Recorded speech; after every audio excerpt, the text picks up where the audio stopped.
You step on your dog's tail, it yelps, you freeze, and your stomach drops. So you do what any decent person does. You get down on the floor, apologize in that high, stupid voice, kiss its head, rub its belly, maybe hand over a treat, maybe 5. And about 4 seconds later, your dog has forgotten the whole thing and is wondering whether all this fuss means it's walk time, which leaves one question. Did your dog know it was an accident? The short answer is yes. Well, kind of, but we'll come back to that. Because if you own a dog, you have 100% seen it sit and stare at you for no reason. You know the look, lying across the room, head on its paws, just watching you. And once you know what's behind that stare, the tail makes a lot more sense. Sometimes the stare is exactly what you'd guess. Your dog wants something, dinner, a walk, the spot on the sofa you happen to be sitting in. And it is learned over years of quiet research that looking at you tends to make these things happen. The deep, soulful gaze and "there is a sandwich on the counter and staring has historically worked" are, unfortunately, the same expression.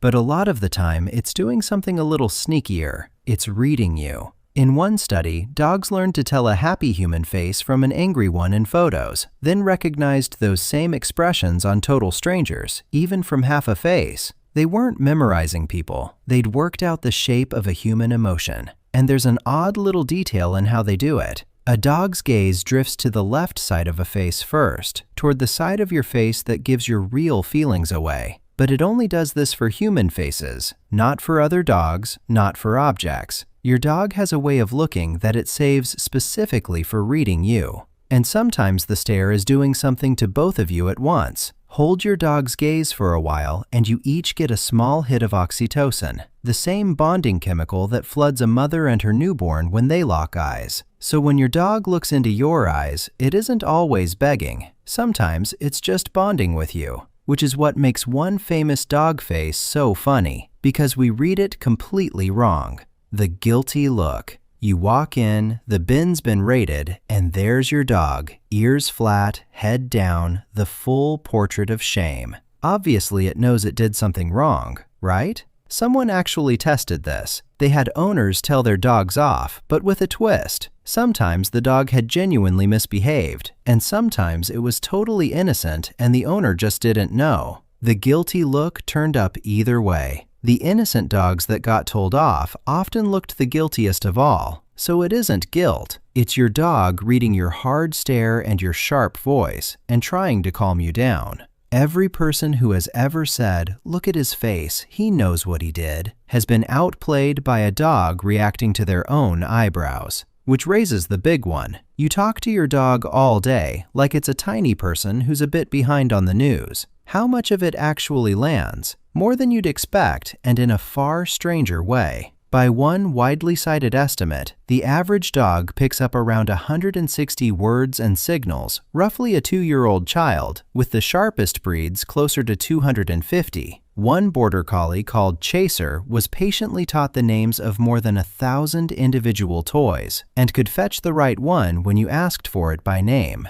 But the number isn't the freaky part. The freaky part is how the brain handles it. Scientists scanned dogs while people spoke to them and watched the brain split speech in two, one side processing the actual words so that "good boy" registers as a different word from kettle, and the other side reading your tone, whether you sound warm or flat or fed up. The meaning on one side, the music on the other, the same way your brain does it. And the reward center only fully lights up when the two agree. A kind word in a kind voice, which means you can't fake it. That distracted, flat, "good boy" you mumble at your phone, your dog catches the mismatch. So your dog is reading your face, your voice, and your tone all at once, all day. Which finally brings us back to your foot. If it's tracking you this closely, can it tell the difference between you meaning to do something and you simply messing up?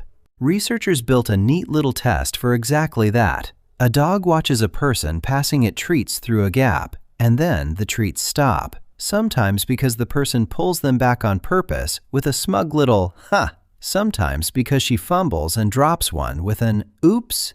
Same outcome, no treat. But the dogs reacted differently. When it was on purpose, they sat back and waited. When it was a fumble, they came straight in, as if the treat were still on its way. It's one experiment, not gospel. Maybe they just clocked how clumsy she looked. But a fumble and a decision genuinely seem to look different to a dog. So picture your foot one more time. You didn't stamp down with a smug, "Ha!" You flinched, you panicked, you apologized in that ridiculous voice. To your dog, that doesn't read as an attack. It reads as exactly what it was, a clumsy accident. There was nothing to forgive because nothing got filed as a crime in the first place. And once you see how much a dog can read off a person, the impressive stuff stops sounding like magic. There are dogs trained to smell a diabetic's blood sugar dropping and warn them before they feel a thing. Dogs that learn the small signs a medical episode is coming and get their person to safety.